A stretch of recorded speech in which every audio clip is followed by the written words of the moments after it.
Saya Bimita Ifarizaholic selaku MC pada hari ini. Baik, untuk mempersingkat acara dan juga sembari menunggu teman-teman yang lain hadir, saya akan langsung membacakan susunan acara pada hari ini. Yang pertama yakni pembukaan, selanjutnya adalah pemaparan materi dari Dr. akan disampaikan oleh Bu Nurul, dan selanjutnya yakni diskusi dan juga tanya jawab. Nah, sebelum saya memulai, izinkan saya untuk share screen profil JBI dan kita yang keren ini. Baik.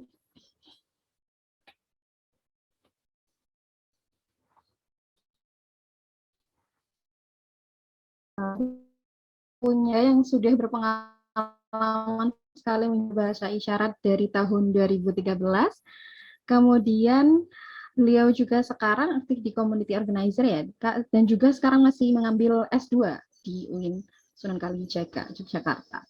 Berikut adalah pengalaman beliau, jadi sudah sangat berpengalaman sekali, dan yang terakhir di tahun 2021 sebagai juru bahasa isyarat di webinar dan online meeting di kegiatan Basnas ini ya. Baik, dan selanjutnya kita juga ada Kak Dea Resnumurti Ritandea Harjana. Berikut adalah pengalaman beliau dan juga riwayat sekolah beliau dan organisasi beliau juga. Jadi beliau sangat memiliki jiwa kerelawanan yang tinggi ya.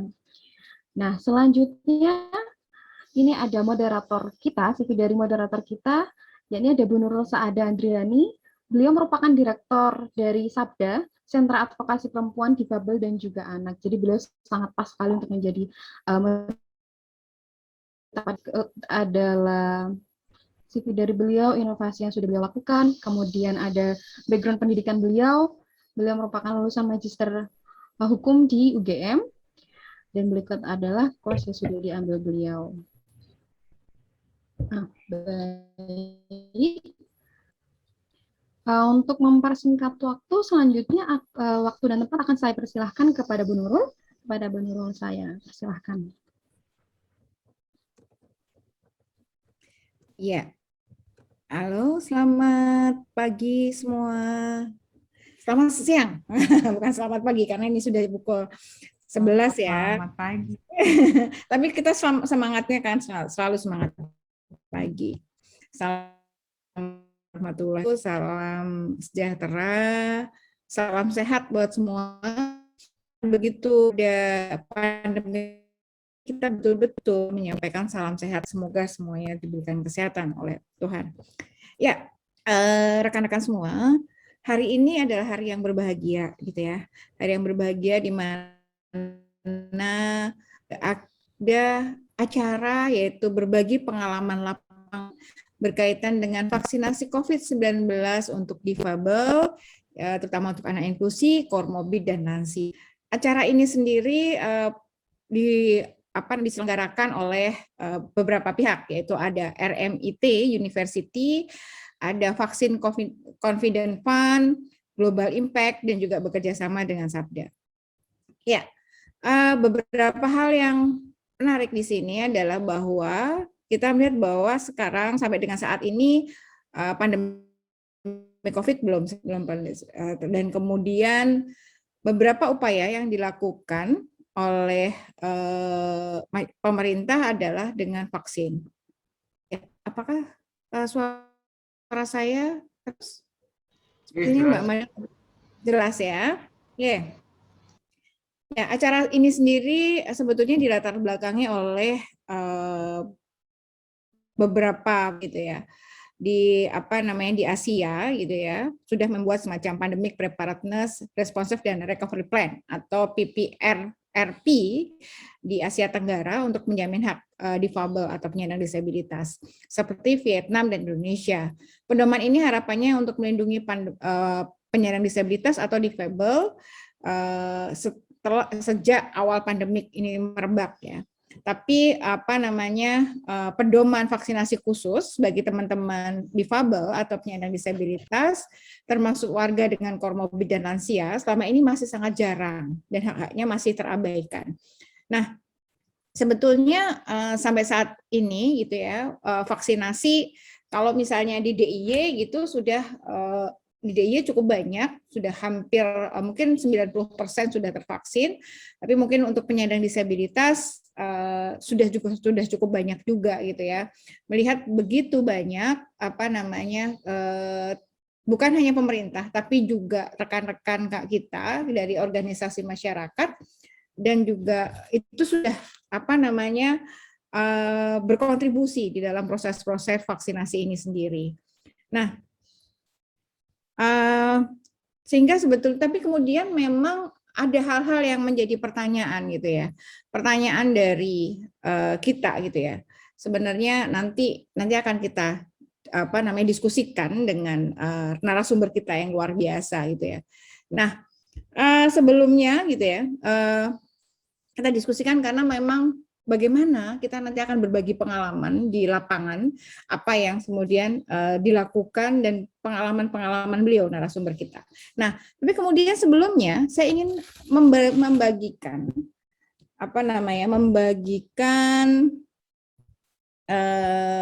CV pengalaman dari narasumber kita yang luar biasa, gitu ya. Saya ingin membagikan foto beliau sebenarnya. Membagikan foto beliau. Nah, ya, sudah terlihat Pak Ibu semua? Ya, beliau adalah Dr. Glory, narasumber kita yang luar biasa.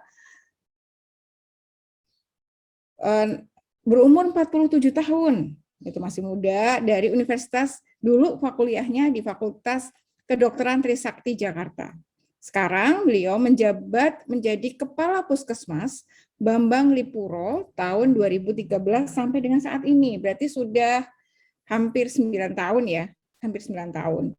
Dan kemudian beliau juga adalah PLT Direktur RSLKC 2020 sampai sekarang.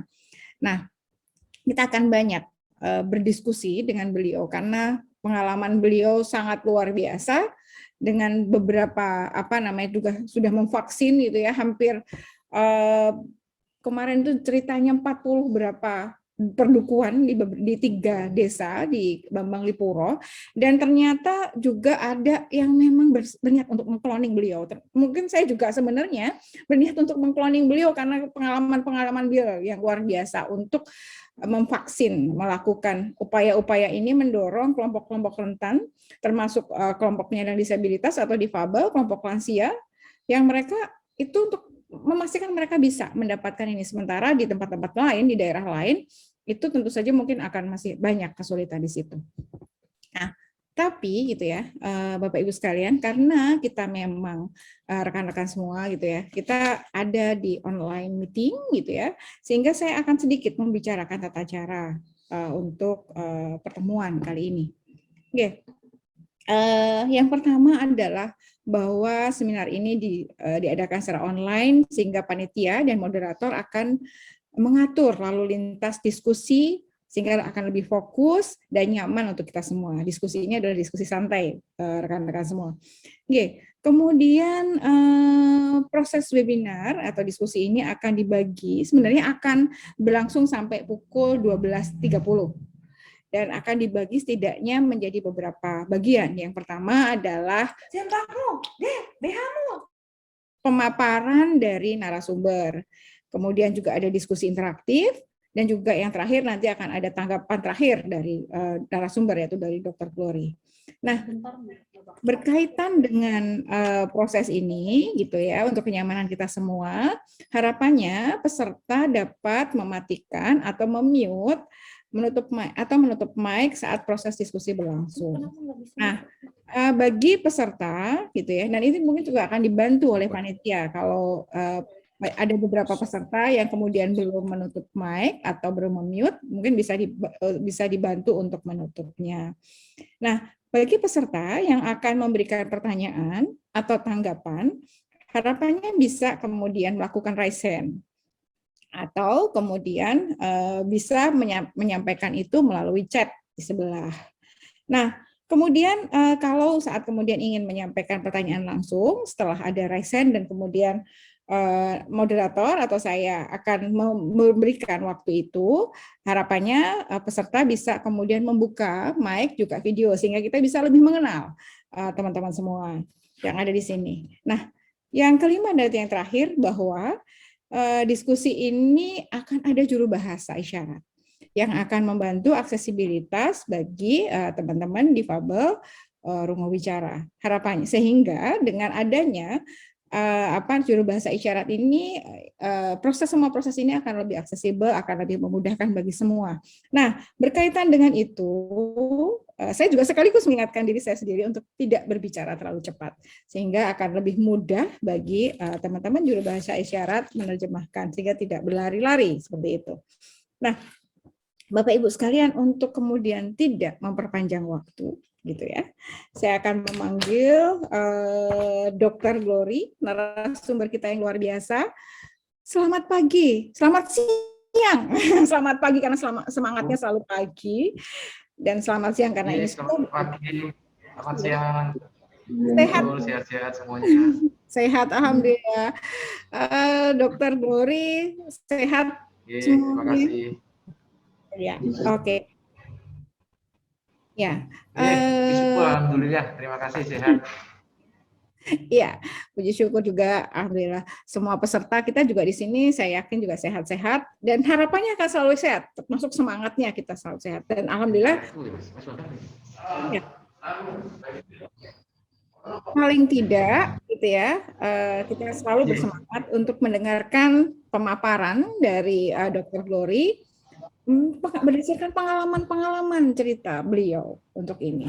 Karena memang ada satu pertanyaan yang menantang Dr. Glory berkaitan dengan sebetulnya bagaimana sih sebenarnya informasi ini terkait dengan vaksin itu diberikan dan diterima oleh masyarakat termasuk kelompok rentan. Berkaitan dengan vaksin ini seperti apa, bagaimana masyarakat yang kemudian harus, kalau mereka tidak divaksin itu seperti apa? Apakah kemudian bagi mereka yang kemudian mengidentifikasi diri punya komorbid itu kemudian boleh vaksin? Sebenarnya hal-hal itu yang kemudian ingin kita dapatkan gitu ya dokter, karena itu menjadi pertanyaan besar berkaitan dengan vaksinnya dan juga komorbidnya dan termasuk terkait dengan medianya. Bagaimana ini pada rekan-rekan kami penyandang disabilitas, lansia dan kelompok rentan lain. Nah, dokter, ini apa namanya? Saya ingin kami di sini ingin mendengarkan dari dokter secara langsung dan tentu saja ingin mendapatkan pemaparan berdasarkan cerita-cerita. Nah, waktu kami berikan kepada dokter mungkin 30 menit kali ya, dokter ya, untuk menyampaikan presentasi dari terkait dengan itu. Silahkan, waktu kami berikan. Kan, monggo. Ya. Sepertinya ya, oke. Yeah. Monggo silahkan dokter. Ya. Baik, suara saya terdengar nggih? Terdengar dokter, monggo. Iya. Terima kasih. Selamat pagi, selamat menjelang siang, salam sejahtera bagi kita semua. Terima kasih atas undangannya, atas hari ini untuk saya bisa berbagi pengalaman pada ibu semua yang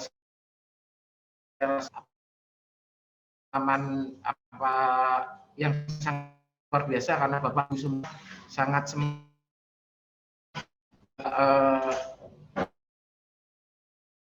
atau kita bisa sharing hari ini untuk tentang vaksinasi. Memang betul kita ketahui bahwa negara dengan hari ini belum selesai pandemi.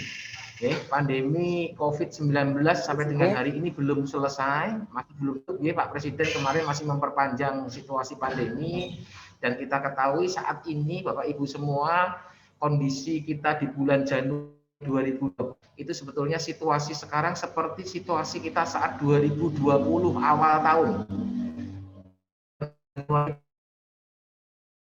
2020 itu mendengar COVID itu ada di itu Depok yang di Jawa Barat seperti itu, kita masih landai, kasusnya masih belum ada terlalu banyak. Dan hari ini pun sama, di mana di negara-negara di luar kita sudah Omikron ya. Jadi Omikron,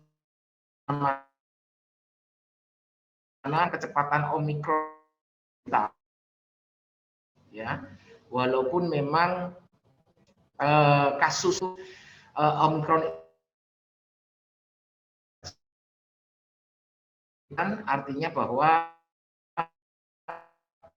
kita kuat, tetapi belum tentu keluarga kita, anak istri kita, orang kuat. Jangan sampai kita sendiri larang daripada 19 ini tidak terlihat gitu Bapak Ibu semua.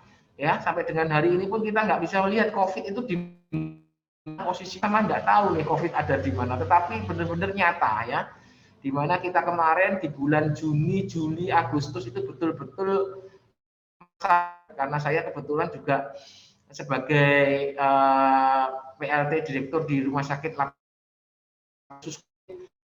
saya betul-betul berusaha setengah mati ini bagaimana untuk rumah sakit, oksigen, obat-obatan itu biasa. Dan kita ketahui memang kasus, dan saya paling katakan bahwa tidak selalu ini pasti akan mencapai di memang saudara-saudara yang meninggal dan lain-lain. Tahun 2020 kita betul-betul bisa melakukan share screen ya.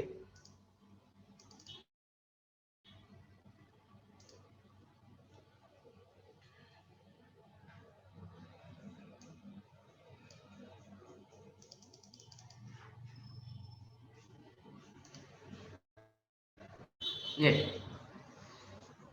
kecilkan dulu ya. Terima kasih. Jadi pelaksanaan vaksinasi COVID-19 dengan seluruh komponen jejaring masyarakat ya. Kita mengambil bahwa ora ono sing prei, ora ono sing keri. Jadi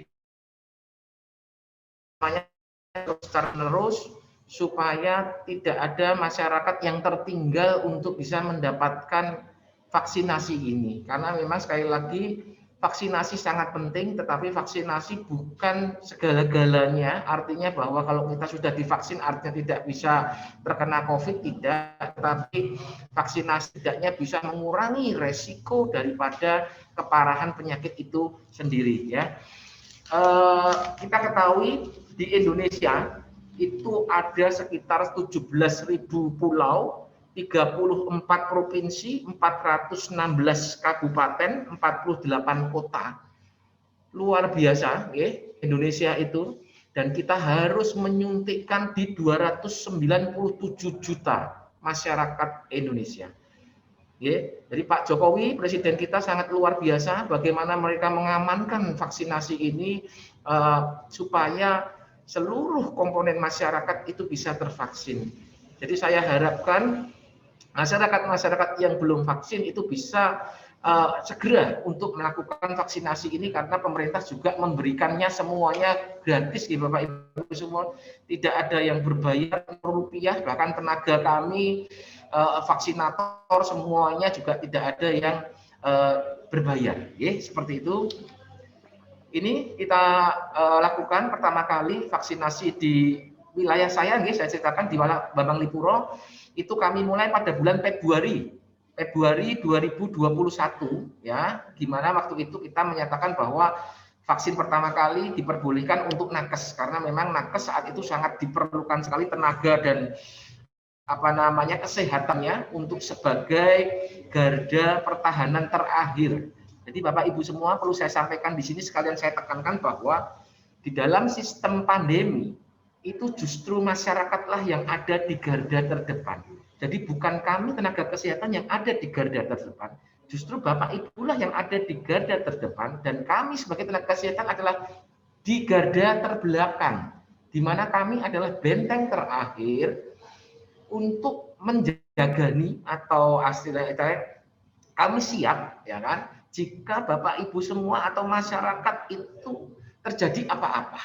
Oke. Modalnya apa? Modal garda terdepan di masyarakat ya tentu saja dengan prokes, dengan 3M, memakai masker, menjaga jarak, dan mencuci tangan. Itu harus panjenengan lakukan di depan. Karena kalau kita di belakang, kita di depan, di depan, tentu saja pasti tenaga kita, ya kan, kesehatan kita pasti akan terkuras habis-habisan. Akhirnya kalau kami lumpuh, akhirnya kalau benteng kami itu jebol, akhirnya nanti masyarakat juga jebol semua. Tetapi kalau masyarakat maju di depan dengan protokol kesehatan, dengan mengikuti vaksinasi, dan kami di belakang, itu tentu saja kita akan membuat sistem kesehatan ini akan lebih baik lagi. Ya. Dan kita ketahui untuk menciptakan vaksin, Bapak Ibu semua, itu membutuhkan waktu kurang lebih itu 10 tahun, 15 tahun seharusnya. Ya. Tetapi karena ini pandemi, dan sampai dengan hari ini pun angka kematiannya sudah tidak bisa kita hitung seluruh dunia seperti itu. Di Indonesia sendiri sudah kejadiannya di atas 4 juta, ya. Seperti itu.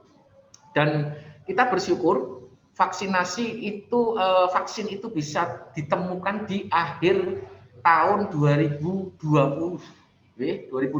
dan Pak Menteri Kesehatan dengan jajarannya menyiapkan semuanya vaksinasi, dan saat itu kita berlari. Saya berlari, yang penting nakes dulu saat itu. Setelah itu kami mendapatkan instruksi yang berikutnya adalah pelayan publik, pelayan publik, karena memang saat itu kita ketahui guru-guru itu juga penting, karena mana anak-anak juga membutuhkan untuk supaya bisa belajar dengan guru-gurunya, supaya guru-guru sehat. Makanya pelayan-pelayan publik itulah juga menjadikan skala prioritas di bulan Maret.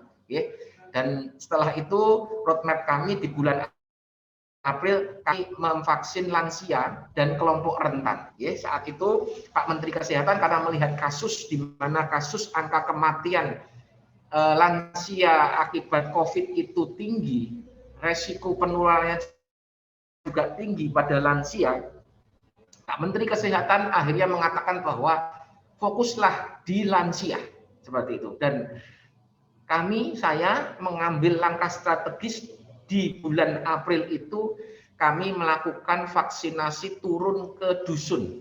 Jadi saya itu ada 3 desa, kami menggawai 45 pedukuhan. Kalau mungkin kalau di tempat kota itu namanya 4 RW, ya, 4 RW seperti itu. 45 RW, ya. Dan saya dan tim itu berhasil turun ke rentan dan kelompok rentan, karena memang kita ketahui akses mereka untuk mendapatkan vaksin itu sangat susah karena untuk mobilitas dan lain-lain. Kita ketahui saat itu pada bulan 4 itu kita sering mendengar di perkotaan, area-area perkotaan itu sering melakukan vaksinasi yang massal-massal, dan itu saya lihat itu bagus untuk mempercepat, tetapi tetap saya yakinkan kepada teman-teman kami di puskesmas bahwa kita harus fokus di lansia dan fokus harus turun sampai ke bawah. Dan kami pada bulan Mei Juni itu kami sudah berhasil menyelesaikan 45 pedukuhan dan selesai. Dan pagi ini tadi saya sebelum mengikuti webinar ini, saya melakukan vaksinasi booster ketiga untuk lansia, di mana memang booster ketiga untuk lansia dan kelompok rentan itu syaratnya adalah Sinovac 2 kali dan sudah 6 bulan. Nah, saya bersyukur pada bulan 4, 5, 6 saya sudah melakukan itu, dan sekarang saya bisa pertama kali di Bantul ini untuk melakukan booster di wilayah saya. Setelah itu kami melakukan vaksinasi masyarakat umum, siswa SMP dan SMA, ya, di mana itu target kami juga segera kami selesaikan. Dan sekarang di bulan Desember kemarin kita juga fokus di vaksinasi anak. Dan sampai dengan hari ini saya di Bambang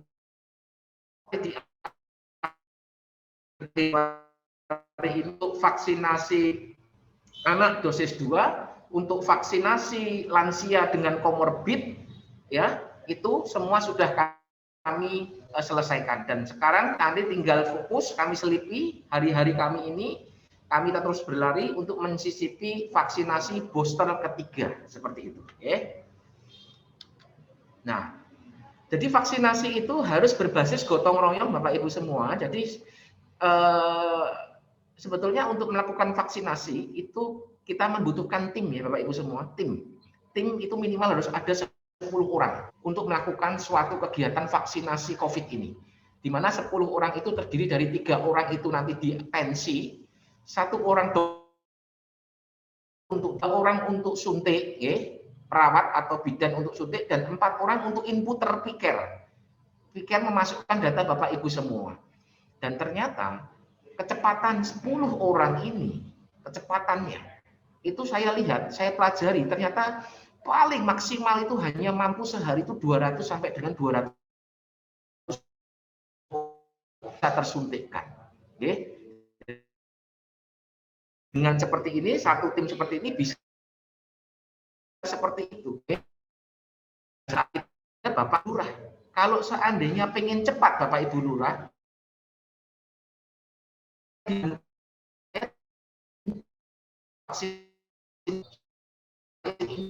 sukses.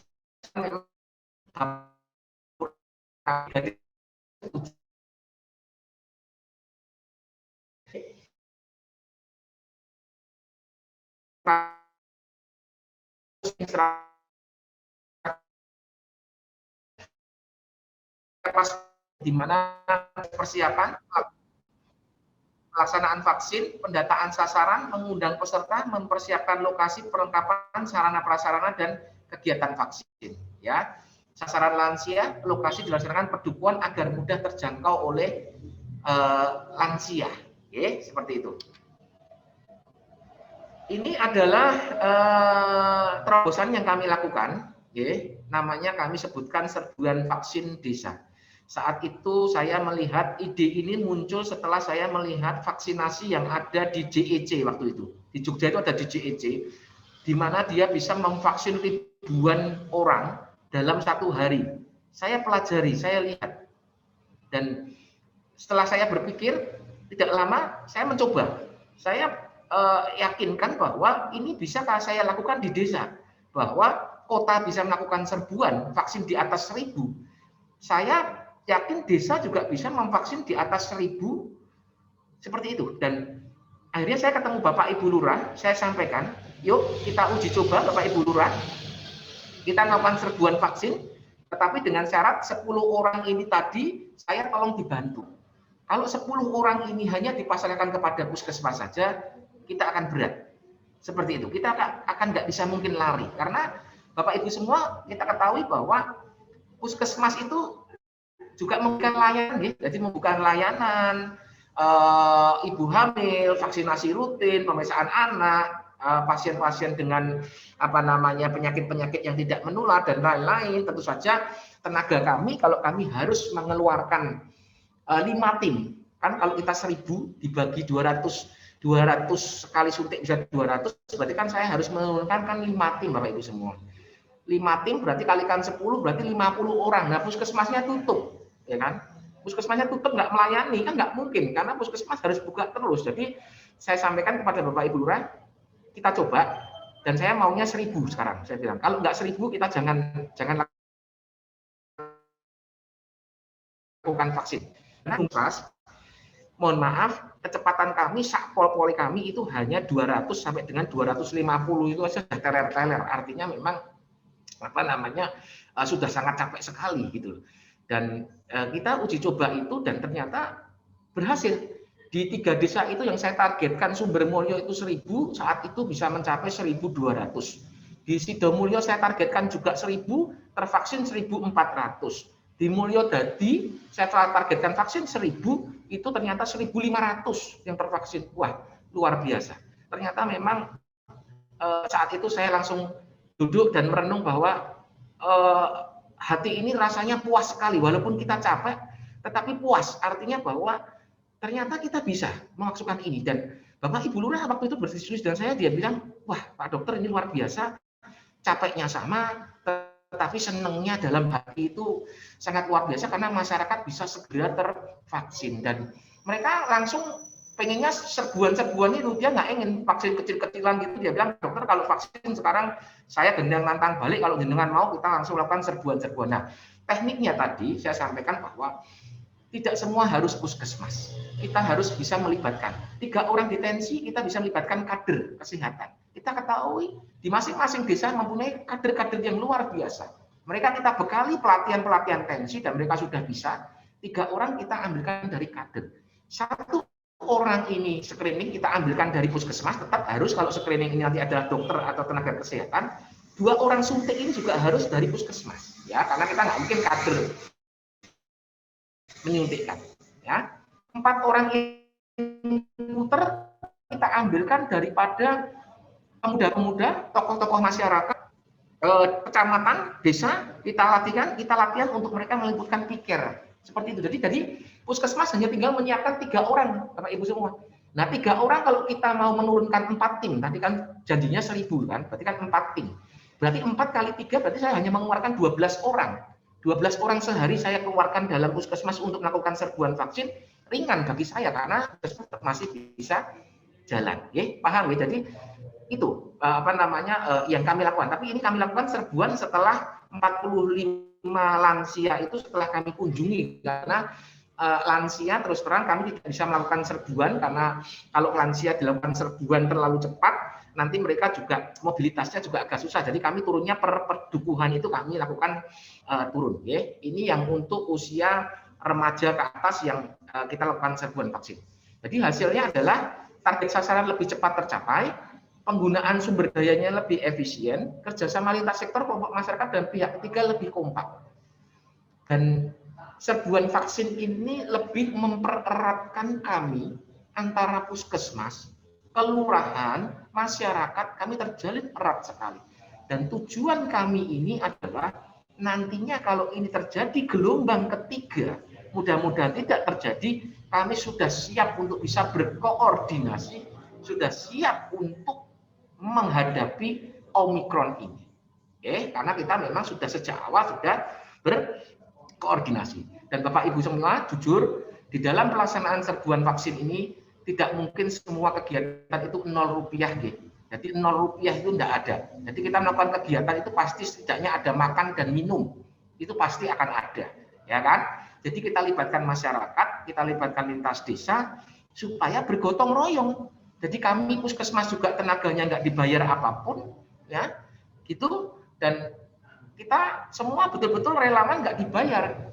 Dan bahkan saat saya melakukan serbuan 3 kali 1000-an itu di 3 desa, saya dan lurah itu melakukan bantingan Bapak Ibu semua. Jadi kita bantingan kurangi piro wis yo, karena kita ketahui saat ini anggaran pemerintah, anggaran itu kan juga dalam pendanaan kemarin Bu Lurah juga menyampaikan, Pak Dokter pendanaannya itu untuk berubah-berubah terus ya. Dulu kita untuk membuat shelter, ternyata sudah di shelter ternyata berubah kasusnya saat itu ke arah pemakaman, ternyata pemakaman yang banyak ya toh, sudah dilakukan pemakaman ternyata kasusnya menurun. Nah, sekarang vaksinasi. Nah, itu membutuhkan waktu untuk bisa berubah anggaran. Jadi, tetapi karena vaksin itu harus bergerak cepat, saya sampaikan Bu Lurah, wis anggaran kita pikir carry, engko kurangnya bagaimana, nanti piye, pokoknya yang penting jalan dulu Bu Lurah, saya bilang gitu. Kalau untuk tenaga-tenaga, nakes dan lain-lain, nggak usah dipikirkan tenaganya, pokoknya kami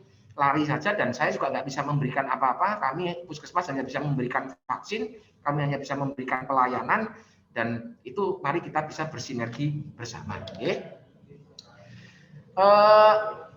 Ini terobosan kami juga yang kami lakukan setelah kami melakukan serbuan-serbuan vaksin dan dianggap itu sudah selesai, artinya bahwa capaian kami saat ini, nanti saya sampaikan di bawah, capaian saya saat ini sudah di angka 97%, dan sekarang itu Bambang Lipuro hanya tinggal 3 orang yang 3 tipe masyarakat yang memang belum bisa tervaksin. Yang pertama adalah yang komorbid, ya, komorbid. Yang kedua adalah yang masih ragu. Yang ketiga adalah yang menolak vaksin. Nah, bagaimana kita supaya 3 orang ini mau untuk vaksin? Ya, kita membuat terobosan yaitu namanya vaksinasi plus, Bapak Ibu semua. Ya, vaksinasi plus ini adalah vaksinasi yang akan didampingi oleh dokter spesialis penyakit dalam. Ya, jadi saya mengundang dokter spesialis penyakit dalam untuk mendampingi saya, karena saya sendiri masih sebagai dokter umum, ya, jadi ilmu saya juga masih cetek, Bapak Ibu semua. Sedangkan pasien-pasien komorbid ternyata luar biasa, dan pasien-pasien komorbid itu ternyata setelah saya dalami, saya turun ke masyarakat, saya sering ngobrol dengan mereka, mereka menyatakan bahwa Pak Dokter, kalau saya komorbid itu malah jangan divaksin, karena kalau saya komorbid itu divaksin nanti malah ada apa-apa. Nah, terus saya dengarkan mereka saja. Terus saya sampaikan ke mereka bahwa Bapak, Ibu, justru komorbid itu harus tervaksin. Bukan berarti dibalik. Karena kalau komorbid itu tidak tervaksin, nanti bila terkena COVID, resikonya akan lebih fatal. Justru bagaimana supaya komorbid ini bisa segera tervaksin. Bapak, Ibu semua nggak usah khawatir. Kami akan datangkan dokter spesialis di atas saya ilmunya, saya bilang gitu. Ilmunya di atas saya, nanti akan mendampingi jenengan supaya bisa terlaksana. Dan selalu Bapak Ibu semua, dalam melakukan saya program-program seperti ini, saya selalu mengajak 3 desa. Jadi 3 desa itu sengaja memang selalu saya ajak, saya muter ke 3 desa, saya sampaikan ide ini, saya bilang ke mereka bahwa ada seperti ini, mari kita coba. Dan saya sampaikan kepada Bapak Ibu Lurah saat itu bahwa kita jangan takut untuk jatuh. Kalau jatuh ya kita harus bangun lagi. Tidak perlu jatuh disesali nanti ini, silakan kita harus jalan terus seperti itu. Dan saat itu jujur kalau kita vaksinasi di dalam puskesmas, Bapak Ibu semua, puskesmas itu kan sekarang kecil ya, tempatnya kan puskesmas itu kan pelayanannya kan sudah terbagi-bagi. Jadi kalau kita melakukan di puskesmas itu akan sulit untuk 1000. Saat itu saya bilang sama Bu Lurah, Pak Lurah, tolong sediakan tempat yang luas, ya, yang luas. Internetnya harus ada. Kalau internet nggak ada, nggak masalah. Nanti kita pakai tethering HP. Harus ada jalur masuk dan jalur keluar yang berbeda, ya, seperti itu.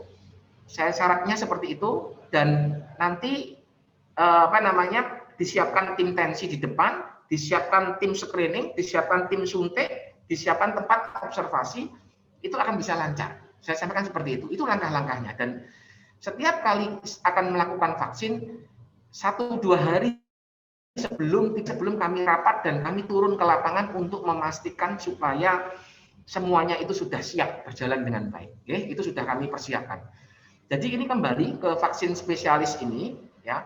Jadi kami sampai mendatangkan ke spesialis, ya, ke spesialis itu. Dan saya sampaikan bahwa jangan khawatir, ini ada spesialis di belakang saya nih. Kalau kamu memang tensinya dan Bapak Ibu semua ternyata komorbid itu luar biasa, ada yang sampai 10 kali belum bisa vaksin karena tensinya tinggi luar biasa, sampai mesinnya pun error, nggak bisa baca. Jadi mesin tensi itu error sendiri. Itu orangnya sampai ketemu saya bolak-balik kemarin vaksin sebulan itu nggak bisa, gagal karena memang tensinya luar biasa tingginya. Tapi begitu ketemu spesialis, diobati sama spesialis, diobservasi sama spesialis, akhirnya bisa tersuntikkan. Luar biasa. Jadi memang saya rasa ini kita bisa sama-sama yakin dan bisa sama-sama meyakinkan bahwa masyarakat jangan khawatir, kami pemerintah itu akan siap untuk melayani panjenengan itu semua. Dan ini semua kami lakukan pendataannya lewat bawah nih Bapak Ibu semua. Kami selalu turun pendataannya lewat kader, ibu-ibu PKK, tokoh-tokoh masyarakat, Pak Dukuh, selalu kami mintakan data. Tolong ketok, digetok satu persatu. Dan Bapak Ibu semua perlu saya sampaikan bahwa dalam saya melakukan vaksin, jujur saya agak jual mahal Bapak Ibu semua. Kenapa kok saya jual mahal? Artinya bukan jual mahal beneran, tapi ini hanya trik saya saja, hanya trik saya. Tadi saya akan turun ke 45 pedukuhan. Saya sampaikan, dalam melakukan vaksin, Bapak Ibu Dukuh, kader PKK, nggak usah memikirkan orang yang tidak mau. Yang tidak mau vaksin, ditinggal dulu. Saya bilang seperti itu. Yang tidak mau vaksin, tinggal dulu. Kita data yang mau vaksin aja. Saya bilang seperti itu.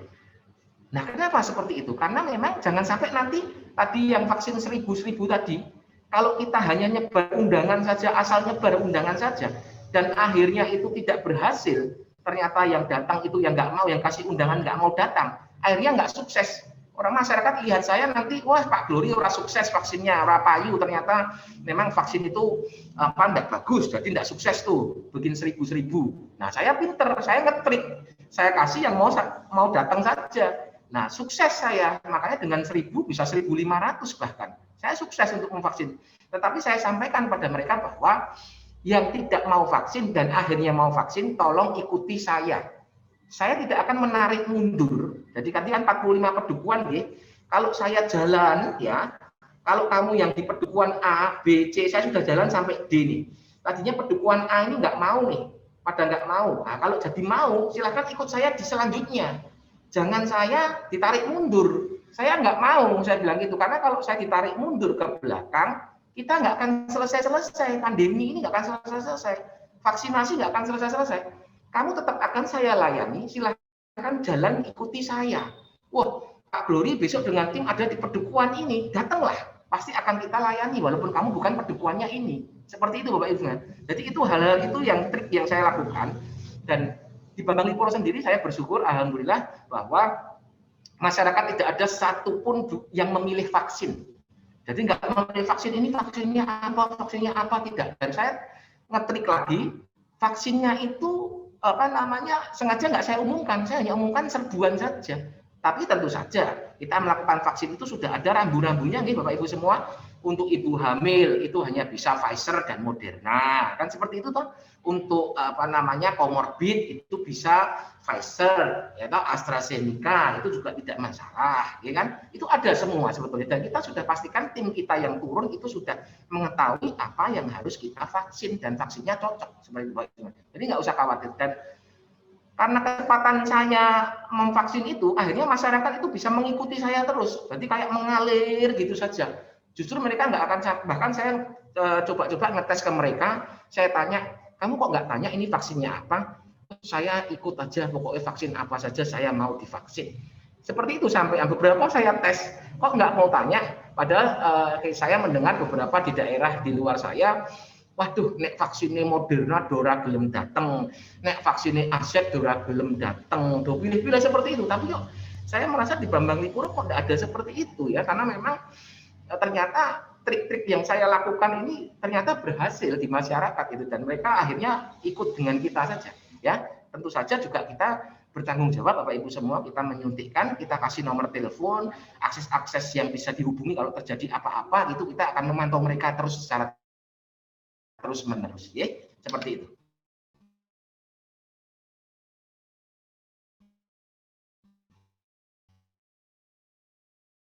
Sepertinya sinyal Dr. Glory ya yang terputus ya. Lanjut dokter.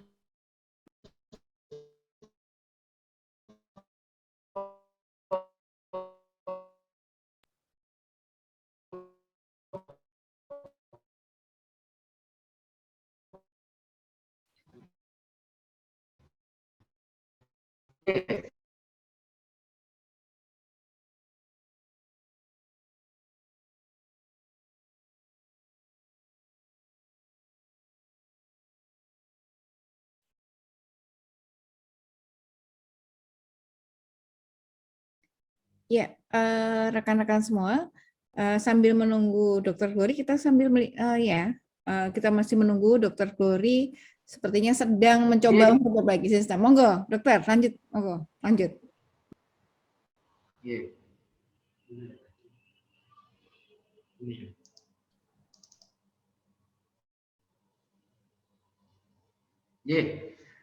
Ini saya sampai membuat himbauan. Jadi itu waktu pertemuan antara Pak Dukuh dengan Bapak Ibu Lurah, dengan melakukan mereka mengatakan bahwa tadi banyak yang masih ngeyel-ngeyel Pak Dokter, dia bilang kayak gitu. Ini baiknya seperti apa ya? Lalu saya sampaikan. Saya sampaikan bahwa saya siap, saya akan coba membuat surat himbauan ya yang akan ditandatangani oleh Pak Camat, 3 lurah desa, Kapolsek dan Ramil, sifatnya kepada masyarakat yang belum mau vaksin, ya waktu pas pendataan turun itu mereka, Pak Lurah, Bu Lurah, kader-kader PKK dan lain-lain turun mendata itu, saya bawakan surat seperti ini Bapak Ibu semua. Selalu kami sampaikan bahwa kalau kamu tidak mau vaksin hari ini, seandainya kamu nanti ya disyaratkan semua harus pakai vaksin. Jadi kita agak sedikit lucu Bapak Ibu semua, masyarakat itu pengen ke mall, akhirnya maunya vaksin. Saya nggak jadi ke mall kemarin, nggak bisa masuk, saya pengen vaksin dong biar bisa ke mall. Justru malah dibalik-balik seperti itu. Justru harusnya kamu vaksin, kamu sehat, itu kamu bisa kemana-mana gitu loh. Jadi jangan sampai karena dilarang ini, dilarang itu, dilarang ini, akhirnya mau vaksin. Jadi saya bilang jangan sampai terlambat, mumpung ini vaksinasi saya sudah melakukan serbuan-serbuan, dan saat itu di akhir tahun kami melakukan serbuan juga, dan saya sampaikan bahwa setelah ini, setelah awal tahun, saya sudah tidak akan mencari dosis 1 lagi, saya akan running untuk ke arah booster. Supaya bisa cepat. Ini media-media yang kami sampaikan, ya. Jadi kami sampaikan media-media untuk usia-usia lansia bagaimana, untuk ibu hamil bagaimana, untuk booster 3 itu juga kami sampaikan, ya. Seperti itu. Dan kami juga membuat edukasi ke masyarakat, ya. Kami ini sebarkan di 3 wilayah kami, selalu saya sampaikan bahwa sudah divaksin itu bukan berarti kebal, ya. Bukan berarti sudah divaksin itu, wah saya nggak usah pakai masker lah, saya kemana-mana bisa dan lain-lain. Nah seperti itu, ini adalah media-media supaya masyarakat lebih bisa care bahwa kesehatan itu adalah milik dia masing-masing. Dan kita di sini kita sampaikan, mari kita saling jaga. Apabila salah satu kriteria ini ada, lakukan isolasi, karantina, dan segera menghubungi tim Puskesmas Bambang Lipuro. Di kanan itu ada tim saya, dokter dan lain-lain siap. Kalau ada yang batuk, ada yang pilek ke arah situ, ada yang kontak dan lain-lain, itu jangan khawatir, silakan menghubungi Puskesmas. Kita akan lakukan pelayanan dan kita akan betul-betul melakukan preventif, ya, preventif pencegahan. Ya, karena sampai dengan hari ini pun di masyarakat masih menganggap bahwa aku kalau vaksin di Puskesmas tidak mau, nanti tidak di COVID sama Pak Glory katanya kalau di swab di Puskesmas gitu. Walaupun gratis tapi COVID katanya. Terus saya sampai bilang, kalau saya meng-COVID-kan kamu, wong saya juga nggak kenal. Saya bilang kayak gitu ya kan, kita kan sama-sama nggak kenal. Tujuan saya meng-COVID-kan apa? Dan Bapak Ibu semua kan yang disogok, yang diambil kan sampel jenengan, itu jenengan juga lihat hasilnya positif atau tidak antigennya. Makanya seperti itu saya sampaikan. Dan dari yang kami periksa, tidak semuanya positif. Boleh dibuktikan. Kami memeriksa 100 orang PCR. Ya, apakah 100-100-nya positif? Saya bilang gitu. Kan nggak mungkin. Saya bilang kalau saya ingin mempositifkan orang, saya bilang. Itu akhirnya masyarakat bisa tumbuh rasa kepercayaannya. Ya. Itu. Ini capaian saya. Ya. Jadi ini jumlah sasaran kami. Kami sudah bisa melakukan vaksinasi. Ini belum terupdate dengan yang dokter spesialis ya, karena dokter spesialis pada bulan ini masih berjalan di sampai dengan akhir, bahkan besok Jumat tanggal 21 di Sumbermulyo itu Pak Menteri Kesehatan juga pengen hadir, pengen melihat vaksinasi plus itu seperti apa, yang dokter spesialis ada itu seperti apa, dan mudah-mudahan nanti di angka 1.500 ini kita kemarin sudah bisa memvaksin di angka 1.000-an, jadi tinggal 500 orang saja sebetulnya nanti di arah Bambang Lipuro ya. Ini usia yang 12 tahun ke atas ya. Lanjut.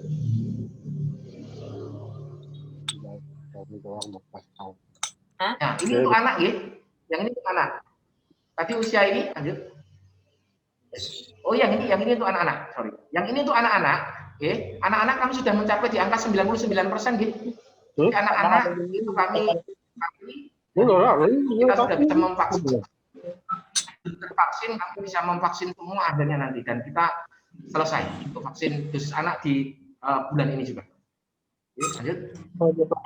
Nah, contohnya pasien-pasien dengan komorbid kita jemputi, kita pakai ambulan, ya kita dampingi, kita yakinkan bahwa vaksin ini aman dan